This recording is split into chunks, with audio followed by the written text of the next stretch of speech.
بسم الله الرحمن الرحيم. الحمد لله رب العالمين، والصلاة والسلام على رسول خير خلقه محمد وعلى آله وصحبه أجمعين. ربي زدني علما، ربي زدني علما، ربي زدني علما. سبحانك لا علم لنا إلا ما علمتنا إنك أنت العليم الحكيم. ربي اشرح لي صدري ويسر لي أمري واحلل عقدة من لساني يفقه قولي. اللهم صل على سيدنا محمد عدد كل داع ودواء وبارك وسلم. وقسمت كل باب غالبا على فصول ثلاثة، أولها ما أخرجه الشيخان أو أحدهما واكتفيت بهما، واشترك فيه الغير لعلو درجتهما في الرواية. یہاں سے صاحب مشکات رحمۃ اللہ تعالی علیہ بیان فرما رہے ہیں کہ میں نے اپنی کتاب مشکات شریف کے ہر باب کے تحت میں 3 فصلیں لے کر آیا ہوں. آپ دیکھیں گے کہ مشکات شریف میں جو بھی باب ہوگا، مثال کے طور پر باب الوضو، باب الصلاۃ، تو ان ابواب کے تحت صاحب مشکات 3 فصلیں لے کر آئیں گے. ایک الفصل الاول ہوگی، دوسری الفصل الثانی اور تیسری الفصل الثالث. تو فصل اول میں صاحب مشکات رحمۃ اللہ تعالی علیہ ان احادیث کو بیان کریں گے جو انہوں نے اس موضوع سے متعلق شیخین سے لی ہیں. شیخین سے مراد امام بخاری اور امام مسلم کی احادیث کو فصل اول میں بیان کریں گے جو اس باب سے تعلق رکھتی ہوں گی. پھر جس حدیث کو شیخین دونوں نے اپنی کتاب میں روایت کیا ہے، اس کتاب کے تحت اس حدیث کے آخر میں لکھتے ہیں متفق علیہ. متفق علیہ اس حدیث کو کہتے ہیں جس کو امام بخاری اور امام مسلم دونوں نے اپنی کتاب میں روایت کیا ہوں. پھر جب متفق علیہ احادیث ختم ہو جاتی ہے، اس کے بعد صاحب مشکات پھر ان احادیثوں کو بیان کرتے ہیں جن کو بخاری یا مسلم میں سے کسی ایک نے بھی روایت کیا ہو. اگرچہ اس حدیث کو کسی دوسرے مصنف نے بھی اپنی کتاب میں روایت کیا ہو، لیکن صاحب مشکات ان کا نام نہیں لیتے. مثال کے طور پر ایک حدیث ایسی ہے جس کو امام بخاری، امام مسلم نے بھی روایت کیا ہے اور صاحب ترمذی نے بھی روایت کیا ہے، مسند احمد میں بھی وہ روایت موجود ہے، صحیح ابن حبان، مسند دارمی وغیرہ میں بھی وہ روایت موجود ہے. لیکن جب اس روایت کو صاحب مشکات اپنی کتاب مشکات شریف میں روایت کرتے ہیں تو صرف بخاری یا مسلم یا دونوں کا نام لیتے ہیں. اس کے علاوہ اگرچہ باقیوں نے بھی اس روایت کو روایت کیا ہے لیکن اور وہ بھی اس روایت میں شیخین کے ساتھ شریک ہے، لیکن ان کا نام نہیں لیتے، اس لیے کہ ان دونوں حضرات کا درجہ احادیث میں بہت بلند ہے. صاحب مشکات کہتے ہیں اس وجہ سے میں صرف انہی کے نام پر اکتفا کرتا ہوں اور باقیوں کی طرف رجوع نہیں کرتا. پھر دوسری فصل میں ان احادیث کا تذکرہ کرتے ہیں جو اس موضوع سے متعلق ہو اور شیخین کے علاوہ باقی ائمہ نے ان کو اپنی کتاب میں ذکر کیا ہو. باقی ائمہ سے مراد جو 13 نام اوپر ذکر کیے ہیں صاحب مشکات نے، امام ترمذی، امام ابو داود، امام نسائی، اسی طرح دارقطنی، مسند دارمی وغیرہ، ان حضرات نے اس موضوع سے متعلق جو روایت اپنی کتابوں میں بیان کی ہو پھر دوسری فصل میں ان احادیث کا تذکرہ فرماتے ہیں. تیسری فصل میں صاحب مشکات اس باب سے متعلق یا اس موضوع سے متعلق جو آثار اور اقوال صحابہ اور تابعین وغیرہ موجود ہیں ان اقوال اور آثار کا تذکرہ فرماتے ہیں اور احادیث موقوف ذکر فرماتے ہیں. لیکن اس میں وہ اس شرط کو ملحوظ خاطر رکھتے ہیں کہ یہ اقوال اور یہ آثار یا احادیث موقوف جو بیان کر رہے ہیں یہ احادیث کے شرط کے مطابق ہو، یعنی ان تمام شرائط پر پوری اترتی ہو جو کسی حدیث کو لینے کے لیے شرط ہے۔ انہی شرائط پر صاحب مشکات ان آثار اور اقوال کو اپنی کتاب میں ذکر کرتے ہیں۔ مثلا وہ شرائط آپ نے اصول حدیث کی کتابوں میں پڑھی ہوں گی یا پڑھ لیں گے، اس میں عدالت ہے، ضبط ہے وغیرہ اور تقوی ہے، اس طرح کے جو شرائط ہے اس شرائط کا ان اقوال اور آثار کے راویوں میں پایا جانا ضروری ہے۔ تو اب آپ عبارت کو دیکھیں، وَقَسَّمْتُ كُلَّ بَابٍ غَالِبًا عَلَى فُصُولٍ ثَلَاثَةٍ، اور تقریباً میں نے ہر باب کو 3 فصلوں پر تقسیم کیا ہے۔ اولها ما اخرجہ الشیخان او احدہما، پہلی فصل میں ان احادیث کا تذکرہ کیا ہے جس کو شیخین یعنی امام بخاری اور مسلم نے روایت کیا ہو، او احدہما یا ان دونوں میں سے کسی ایک نے روایت کیا ہو۔ واکتفیت بہما، اور میں نے ان دونوں ہی کے نام پر اکتفا کیا ہے فصل اول میں۔ وَإِنِ اشْتَرَكَ فِيهِ الْغَيْرُ، اگرچہ اس روایت میں کوئی دوسرا بھی ان کے ساتھ شریک ہو، یعنی وہ روایت کسی دوسرے مصنف یا محدث نے اپنی کتاب میں روایت کی ہو لیکن ان کا تذکرہ نہیں فرماتے صاحب مشکات، صرف ان دو حضرات کا تذکرہ فرماتے۔ کیوں؟ لِعُلُوِّ دَرَجَتِهِمَا فِي الرِّوَایَةِ، اس لیے کہ ان دونوں کا درجہ روایت یعنی احادیث میں بہت بلند ہے، اس لیے ان کے نام پر اکتفا کرنے سے مقصود حاصل ہو جاتا ہے۔ وَثَانِيهَا مَا أَوْرَدَهُ غَيْرُهُمَا، اور دوسری فصل میں ان احادیث کا ذکر فرماتے ہیں جس کو غیرہما ان دو حضرات کے علاوہ باقی ائمہ نے ذکر کیا ہے، من الائمۃ المذکورین، ان ائمہ نے جن کا بھی ذکر ہو گیا ہے، یعنی وہ 13 مصنفین محدثین یا اس کے علاوہ چند نام اور ہیں، انہوں نے جس حدیث کو ذکر کیا ہو اپنی کتاب میں ان کا تذکرہ فصل ثانی میں فرماتے ہیں۔ وثالثها،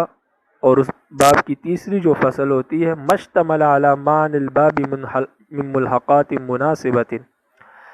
وہ ایسے معانی پر مشتمل ہوتی ہے جو اس باب کے ساتھ تعلق رکھتے ہیں، یعنی اس کے ملحقات اور اس کے جو مناسب اقوال و آثار ہے ان پر مشتمل ہوتی ہے۔ مع محافظۃ علی الشریطہ، اور اس میں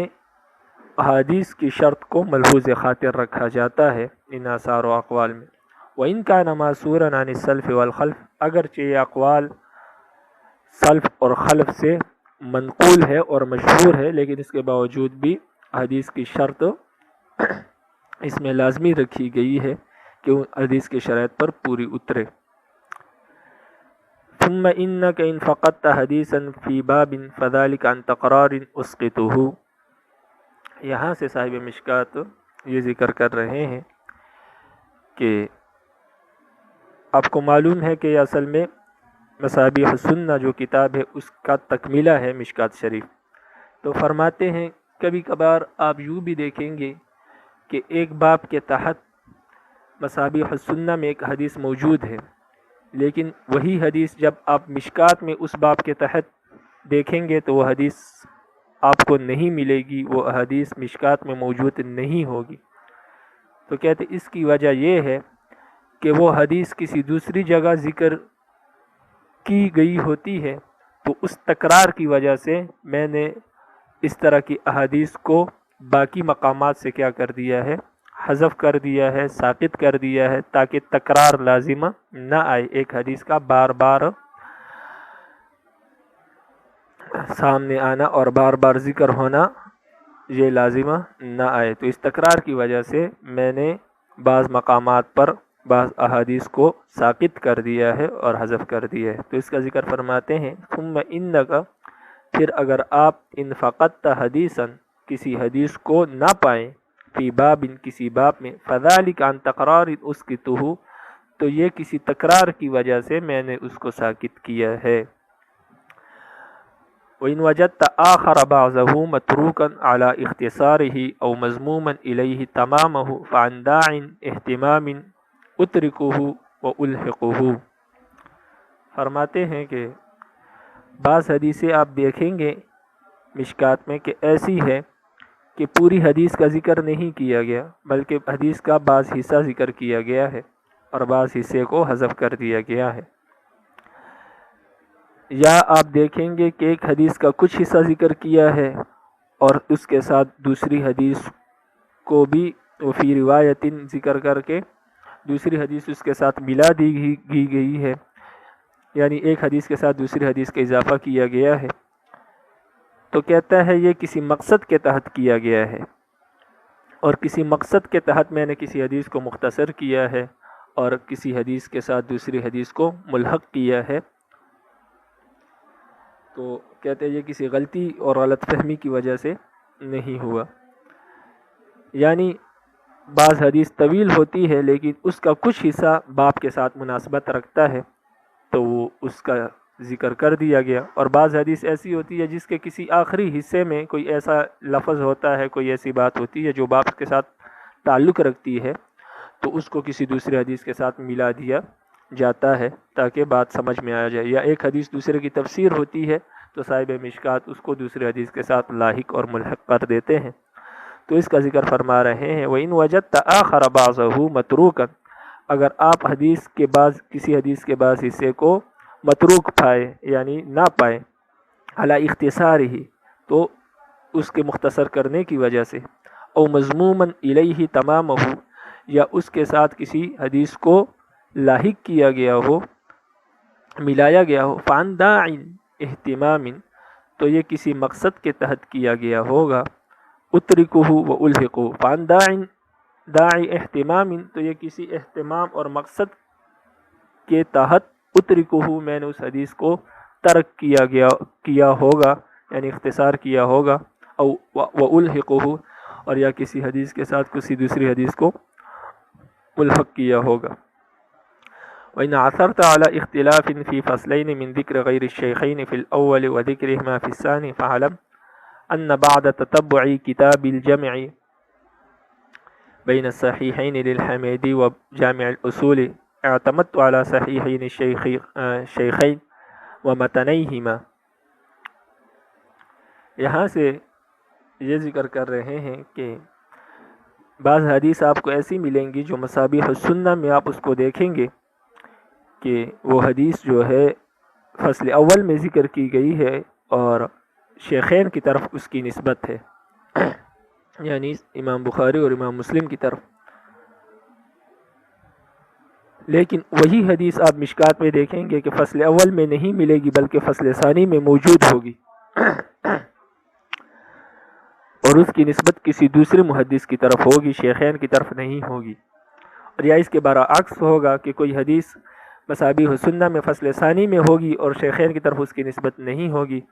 اور آپ اس کو مشکات میں دیکھیں گے تو فصل اول میں موجود ہوگی اور شیخین کی طرف اس کی نسبت ہوگی. تو کہتے ہیں یہ کسی غلطی کی وجہ سے نہیں یا غلط فہمی کی وجہ سے نہیں، بلکہ یہ اس وجہ سے ہے کہ میں نے حدیث کی کتابوں کو دیکھا تو بعض حدیثیں ایسی بھی مجھے ملی کہ جو مصابیح السنہ میں فصل اول میں مذکور ہے اور شیخین کی طرف اس کی نسبت ہے، لیکن وہ حدیث مجھے بخاری اور مسلم میں نہیں ملی بلکہ دوسری کتابوں میں ملی. تو پھر میں نے ان احادیثوں کو بجائے شیخین کی طرف نسبت کرنے کے دوسرے حضرات کی طرف اس کی نسبت کر دی اور فصل ثانی میں ذکر کر دی. اور بعض حدیثیں ایسی ہے کہ جو فصل ثانی میں تھی لیکن مجھے بخاری و مسلم میں ملی تو میں نے اس کو فصل اول میں ذکر کر دیا اور شیخین کی طرف نسبت کر دی، اس لیے کہ مجھے اپنے تلاش اور تحقیق پر زیادہ اعتماد ہے، کیونکہ وہ میرے آنکھوں کے سامنے ایک حدیث موجود ہوتی ہے اور مجھے نہیں ملتی، تو اس لیے میں اس کو اس طرح ذکر کر دیتا ہوں. تو فرماتے ہوئے ناثرت علی اختلاف فی فصلین من ذکر غیر الشیخین فی الاول و ذکرہما فی الثانی، اگر آپ کسی اختلاف پر مطلع ہو جائیں کہ دو فصلوں میں فی الفصلین من ذکر غیر الشیخین فی الاول کہ دو فصلوں میں فصل اول میں شیخین کے علاوہ کسی دوسرے راوی کی طرف اس حدیث کی نسبت ہے، و ذکرہما فی الثانی اور بخاری اور مسلم والی جو حدیث ہے وہ فصل ثانی میں آپ کو مل رہی ہے، تو فعلم، تو پھر آپ یہ جان لیں کہ ان بعد تتبع کتاب الجمع بین الصحیحین للحمیدی و جامع الاصول، کہ میں نے بہت تلاش کی صحیحین میں اور جامع صحیح للحمیدی میں اور اصول کی کتاب یعنی بخاری مسلم میں، تو مجھے اس طرح ملا، یعنی وہ حدیث مجھے بخاری مسلم میں نہیں ملی، دوسری کتاب میں ملی، تو میں نے اس کی طرف نسبت کر دی۔ تو کہتے ہیں اعتمدت علی صحیحی شیخین و متنیہما، تو کہتے ہیں میں نے اعتماد کیا ہے شیخین کے صحیحین پر یعنی بخاری اور مسلم پر اور ان کے متنوں پر۔ تو میں نے کہتے ہیں صاحب مصابیح السنہ کی کتاب پر زیادہ اعتماد نہیں کیا، بلکہ میں نے بخاری اور مسلم کی کتابوں پر اعتماد کیا کہ جو مجھے وہاں جو حدیث ملی تو میں نے اس کا تذکرہ کیا ہے فصل اول میں، جو وہاں نہیں ملی تو پھر میں نے اس کا تذکرہ فصل اول میں نہیں کیا، بلکہ فصل ثانی میں تذکرہ کیا ہے، اور جس کتاب میں مجھے ملی اس کتاب کی طرف میں نے اس کی نسبت کی ہے۔ وَإِنْ رَأَيْتَ اخْتِلَافًا فِي نَفْسِ الْحَدِيثِ فَذَلِكَ مِنْ تصاعب طرق الاحادیث۔ یہاں سے ایک دوسری بات کا تذکرہ کر رہے ہیں کہ اگر آپ کو نفس حدیث میں ہی اختلاف نظر آئے، نفس حدیث سے مراد حدیث کے الفاظ میں یا حدیث کے سند میں اگر آپ کو اختلاف نظر آئے، یعنی مصابیح السنہ نے حدیث کے جو الفاظ ذکر کیے ہیں وہ الفاظ صاحب مشکات میں وہ الفاظ ذکر نہیں کیے، یا مشکات شریف میں وہ الفاظ موجود نہیں، یا ایک حدیث کے جو سند صاحب مصابیح السنہ نے ذکر کی ہے وہ سند مشکات شریف میں موجود نہیں، بلکہ وہ حدیث کسی دوسری سند سے مشکات شریف میں موجود ہے۔ تو کہتے ہیں یہ اس وجہ سے ہے کہ احادیث کے مختلف اسانید ہے، ایک حدیث کے مختلف طریقے ہوتے ہیں، مختلف سندیں ہوتی ہیں، ایک امام یا محدث نے اس کو ایک طریقے سے ذکر کیا ہوتا ہے، ایک صحابی سے ذکر کیا ہے، پھر اس کے شاگرد آگے آ رہے دوسرے امام یا محدث نے اس کو دوسرے طریقے سے دوسرے لوگوں سے روایت کیا ہے۔ اور دوسری بات یہ ہے کہ احادیث کی دو قسمیں ہیں، ایک حدیث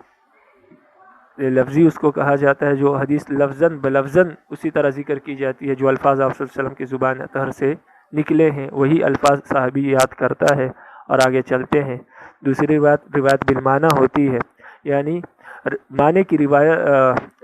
کی رعایت رکھی جاتی ہے کہ آپ صلی اللہ علیہ وسلم کی زبان اطہر سے جو الفاظ نکلے ہیں اس کا جو معنی ہے اس کی رعایت ضروری ہے، باقی صحابی اس کو اپنے الفاظ میں کیا کرتا ہے، ذکر کرتا ہے۔ تو ایک صحابی ایک طرح کے الفاظ میں اس کو ذکر کرتا ہے، دوسرے صحابی اس کے مرادف جو دوسرے الفاظ ہوتے ہیں اس میں ذکر کر دیتا ہے۔ تو اس سے بظاہر تو حدیث کے الفاظ میں فرق نظر آتا ہے، لیکن معنی دونوں کا ایک ہی ہوتا ہے، تو اس حدیث کو روایت بالمعنی کہتے ہیں۔ اور اس طرح کی حدیث بہت کثیر ہے، اس لیے آپ کو بعض حدیث میں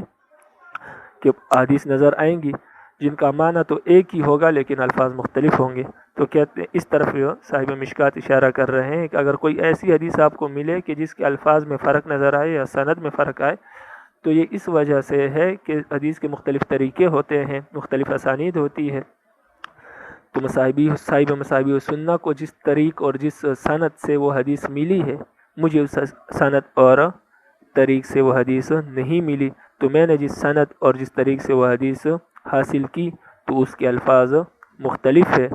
اور اس کی سند مختلف ہے، اس وجہ سے آپ کو سند یا الفاظ میں بعض اوقات فرق محسوس ہوگا۔ تو فرماتے ہیں وَإِنْ رَأَيْتَ اخْتِلَافًا فِي نَفْسِ الْحَدِيثِ، اگر آپ نفس حدیث میں ہی اختلاف دیکھیں، فَذَلِكَ مِنْ تَعَصُّبِ طُرُقِ الْأَحَادِيثِ، تو یہ احادیث کے مختلف طریقوں اور اسانید کی وجہ سے ہے۔ وَلَعَلِّي مَا اطَّلَعْتُ عَلَى تِلْكَ الرِّوَايَةِ الَّتِي سَلَكَهَا الشَّيْخُ رضي الله عنه وقليلا ما تجد أقول ما وجدت هذه الرواية في كتب الأصول أو وجدت خلافها، فإذا وقفت عليه فانصب القصور إلي لقلة الدراية لا إلى جانب الشيخ رفع الله قدره في الدارين حاشا لله من ذلك۔ یہاں سے صاحب مشکات اس بات کا تذکرہ کر رہے ہیں کہ بہت ہی کم آپ کو کتاب مشکات شریف میں یہ ملے گا، یہ الفاظ ملیں گے کہ میں کہوں گا کہ ما وجدت هذه الرواية، کہ یہ روایت مجھے حدیث کی کتابوں میں نہیں ملی جو مصابیح السنہ نے ذکر کی ہے، یا میں یہ کہوں گا کہ وجدت خلافہا، کہ جو روایت انہوں نے ذکر کی مجھے اس کے برخلاف دوسری روایت ملی ہے جو اس کی مخالف نظر آتی ہے۔ تو کہتے ہیں